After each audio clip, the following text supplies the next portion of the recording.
Cecil. You can email the show at maddog@WQAM.com. And now, a man whose toes are tingling whenever the green lizards are around. It's the Mad Dog, Jim Mandich, on Sports Radio 560 QAM. All right, sports fans, good afternoon. Welcome to the show. Jim Mandich here. 2:02 in the afternoon on a Monday, February 5th, 2007. How was your weekend? Good? Captain Curtis on the other side. Ken Malden on the updates. Purdue and Dookie Lang also assist. It's good to see you. Been a while. Hadn't it been, son? It's got to be about 10 days. Had a good time out there. Radio Row, Miami Beach Convention Center. I'm spent. This is not one of those, I'm exhausted. It's just, I'm super bowled out. My mind is mush. Uh-huh. I mean, it was loads of fun. Don't get me wrong.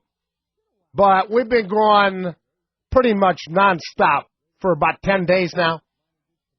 Pushing it hard on the work side, pushing it hard on the play side.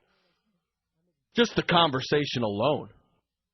And my parting words with Big Mama today was, bring some takeout in, and we're going to bed early tonight.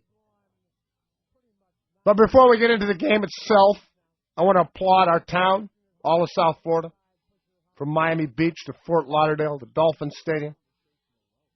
Everybody that visited our town had a great time.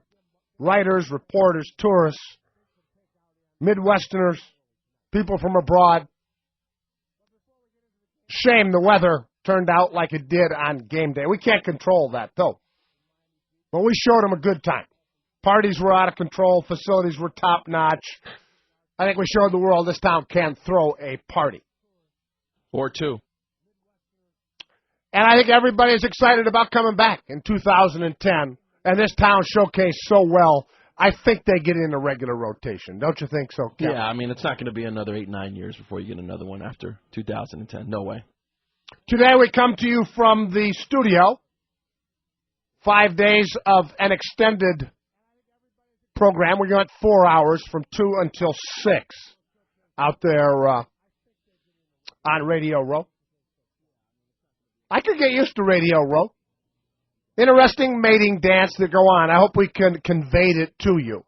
But there's a lot of bargaining going on. You got the A-listers, B-listers, C-listers. Their representatives, their handlers come by, give you one page. You kind of put it to the smell test.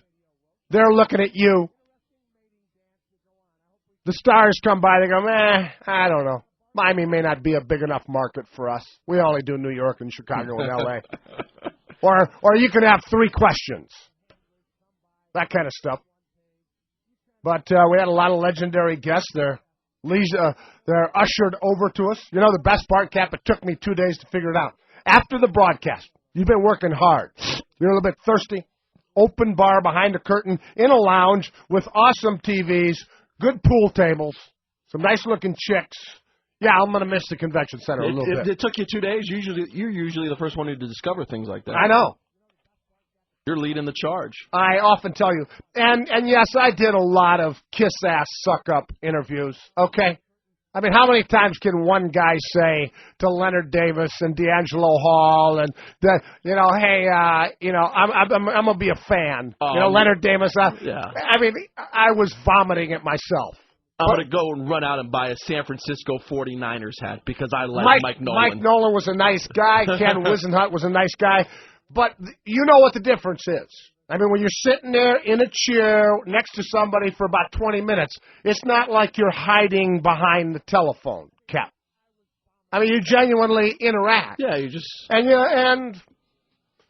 I came away last week feeling better about the NFL. I mean, all the great... Leonard Davis was a terrific guy.